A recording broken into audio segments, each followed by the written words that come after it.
Карлос был большим поклонником собак, а свое свободное время он предпочитал посвящать походам, поэтому он решил завести питомца, который будет составлять ему компанию в его путешествиях. Выбор мужчины пал на этого песика, получившего имя Монти. Собака, как и ее хозяин, оказалась поклонником прогулок на природе. Каждые выходные Карлос и Монти покидали Лондон и отправлялись на природу. Вместе мужчина и его пес объездили всю страну, они прошли по сотням лесных троп и покорили не одну вершину.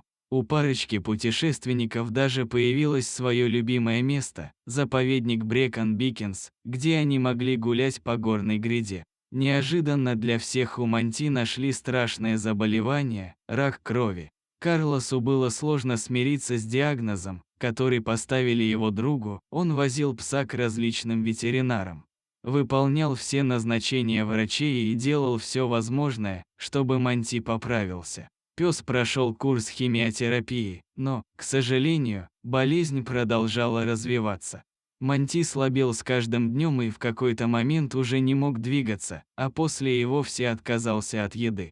Вскоре собака даже не вставала. Карлос очень переживал, что он не может помочь своему другу, он искал хоть какой-то способ, чтобы уменьшить его страдания. У мужчины появилась идея, что Монти понравится напоследок прогуляться в их любимый заповедник. Монти почти не двигался, поэтому Карлосу предстояло самому поднять его на горные вершины. Мужчина застелил мягкими пледами обычную строительную тачку и уложил туда своего пса. Их любимое место для отдыха находилось на горе высотой почти в 900 метров, и именно туда Карлос повез Монти на последнюю прогулку.